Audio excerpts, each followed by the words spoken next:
Bonjour et bienvenue dans cette vidéo dans laquelle nous allons parler ce matin de la façon de pratiquer l'assise. Donc je suis assise en tailleur. Tout le monde ne peut pas s'asseoir en tailleur, donc je vais vous montrer les différentes variations. Et on va commencer pour les gens qui ne peuvent pas s'asseoir au sol, comment s'asseoir sur une chaise. Voici une chaise. Ici.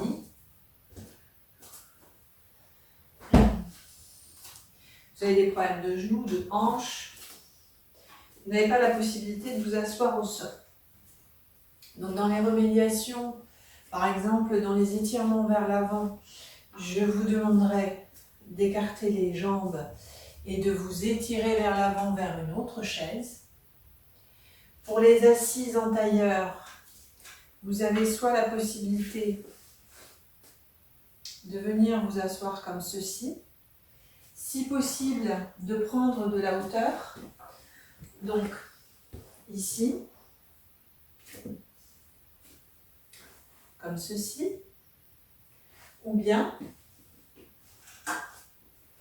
on va encore augmenter de la hauteur. Donc je prends par exemple 2 briques, je pose mon bolster là-dessus.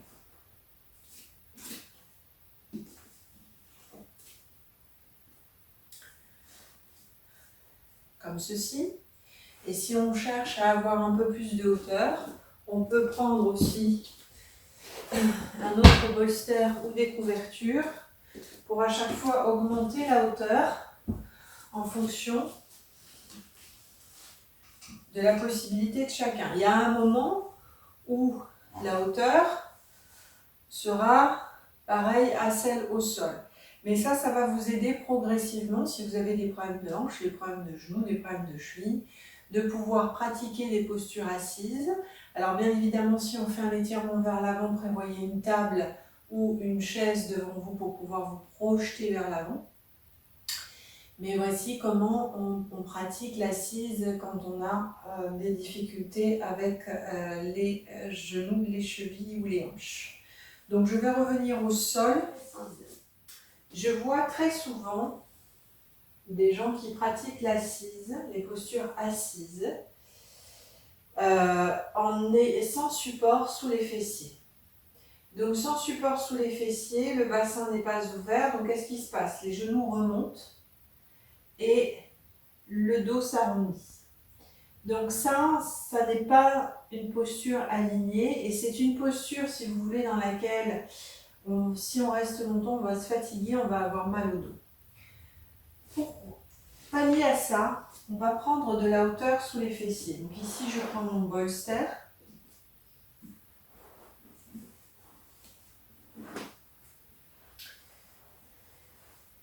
Et voyez-vous que ici, les genoux sont alignés avec les ailes. J'ai pris de la hauteur, je dégage un fessier, je dégage l'autre fessier. Alors comment dégager les fessiers? Vous saisissez le muscle fessier par le dessous, vous le dégagez vers l'arrière, vers l'extérieur, et de l'autre côté vers l'arrière, vers l'extérieur. Il est important que vous soyez assis au sol ou sur la chaise, que les fessiers soient dégagés. Pourquoi? Parce que lorsque vous dégagez les fessiers, les ischions sont plantés dans le support ou dans le sol, et donc la colonne se redresse. Donc les genoux ne sont plus levés, la colonne est droite, ici la colonne lombaire est droite, et on peut rester dans l'assise confortablement pendant un bon moment, sans difficulté. Bien évidemment, au gré de votre pratique et de vos progrès, il y a un moment où vous allez avoir l'envie de redescendre puisque le bassin s'ouvre. Donc,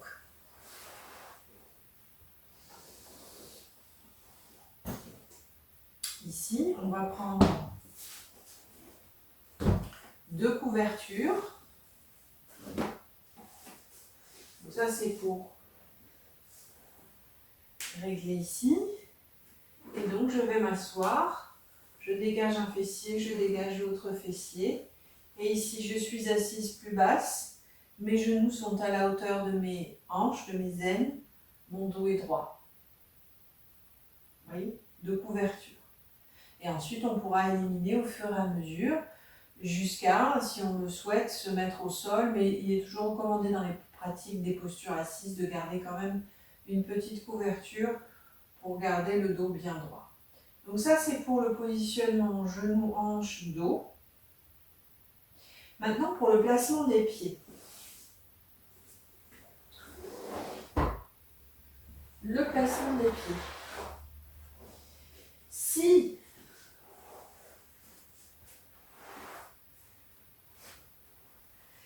vous vous asseyez en ramenant ici les pieds vers le bassin et en croisant au niveau des chevilles, il n'y a pas de travail ici dans les têtes de fémur et le bassin ne s'ouvrira pas. C'est ce que je vois beaucoup chez les débutants. Donc, comment s'asseoir en Sukhasana, c'est-à-dire la posture des jambes croisées. On va ouvrir les jambes et ensuite je vais placer un pied ici devant, donc le tibia parallèle à mon buste, et je vais croiser ici et ramener l'autre tibia. Ce qui fait que les pieds vont être sous les genoux. Les pieds sous les genoux, les jambes croisées au niveau du milieu des tibias. Si au début c'est difficile pour vous, prenez un peu de hauteur et vous verrez que ça viendra progressivement. Je dégage un fessier, je dégage l'autre fessier. Ça c'est la manière éducative d'aborder Sukhasana, la posture assise en tailleur.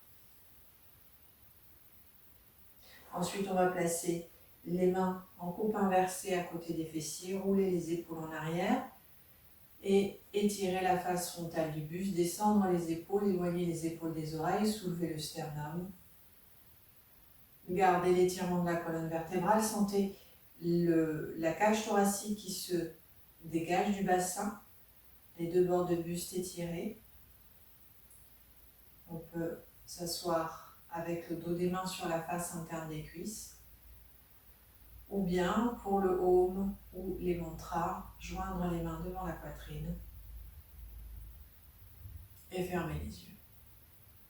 Donc voici pour Sukhasana. Dans Sukhasana, il y a plusieurs possibilités.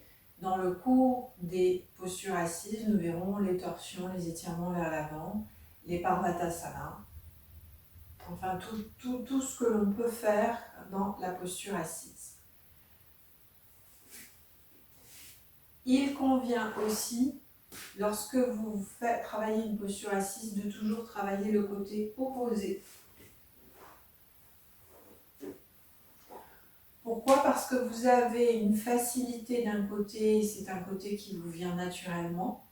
Il faudra travailler l'autre côté pour avoir les mêmes appuis sur les hanches, les mêmes appuis sur les fessiers et la même ouverture au niveau des têtes de fémur. Lorsqu'on sort d'une posture assise, on étire les jambes, on étire les pieds, on absorbe les rotules pour décompresser les genoux. Autre façon de travailler la posture assise, en Sukhasana, je dois m'étirer vers l'avant. D'accord ? Ici, dans les étirements vers l'avant, veillez bien à avoir toujours les pieds sous les genoux. Lorsque je vais m'étirer vers l'avant, je vais aller chercher l'étirement de la face frontale du buste et je vais placer un support, surtout si je suis assise sur un support. Ce support, quel peut-il être ? Il peut être une chaise,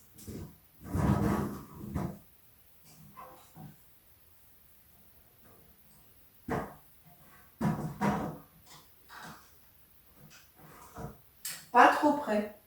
Pourquoi ? Parce qu'on veut, ce que l'on veut, c'est aller chercher la progression dans le mouvement. Donc si je suis ici et que je fais ça,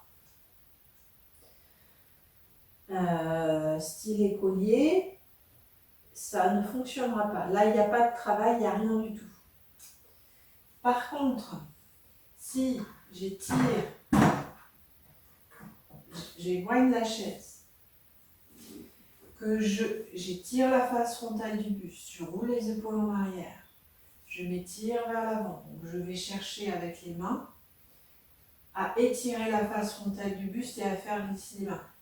Ne ramenez pas la tête entre les épaules, ça ne sert à rien. Continuez d'étirer la face frontale du buste, regardez devant vous. Ramenez les coudes sur l'assise de la chaise.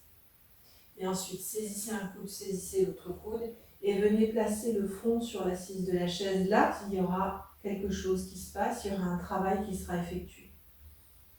Absorbez le haut du dos. Ne gardez pas le dos rond, absorbez le haut du dos. Inspirez, revenez. Et étirez une jambe, étirez l'autre jambe et changez de côté. Dégagez un fessier, dégagez l'autre fessier. Placez les mains sur l'assise de la chaise avec les épaules basses. Un instant, étirez la face frontale du buste, absorbez le haut du dos. Faites glisser les mains et changez la saisie des coudes et venez vous étirer vers l'avant. Respirez.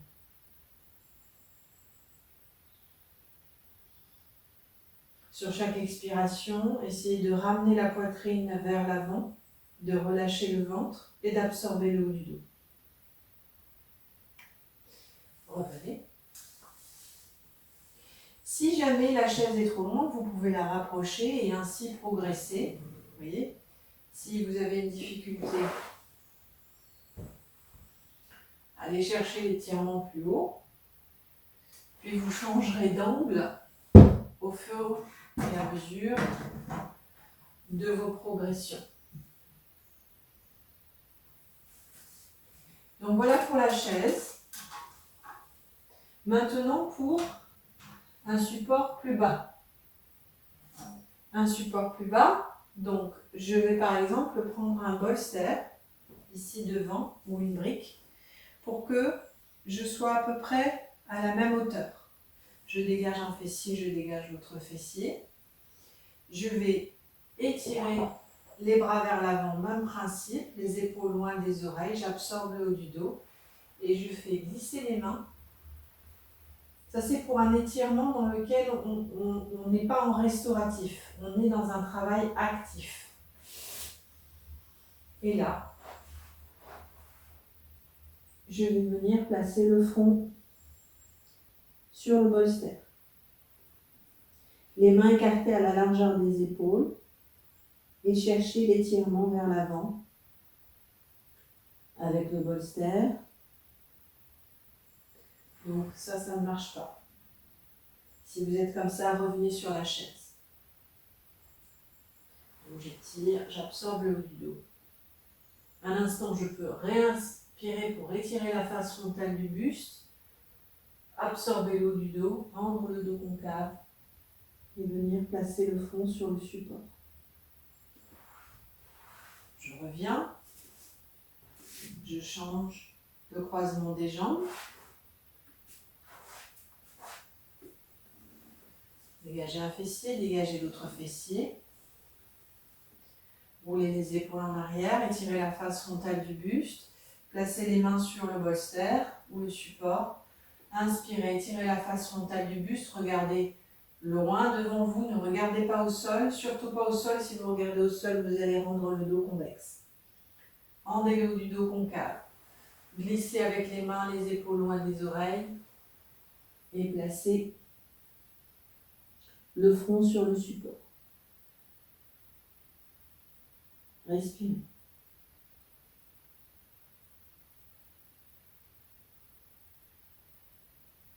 Inspirez, revenez. Étirez une jambe, étirez l'autre jambe. Donc voici pour les Sukhasana et les étirements vers l'avant. Dans une autre vidéo, je vous parlerai d'autres postures assises. Et ici, c'est le même principe, hein. Si vous êtes assis sur une chaise, vous placez une chaise devant vous, et c'est exactement le même principe qu'au sol. Ça ne change absolument rien, sauf que vous êtes assis sur une chaise. Voilà, donc pour cette vidéo qui est terminée, n'hésitez pas à me laisser vos commentaires et à me dire comment ça se passe pour vous. Voilà, à bientôt.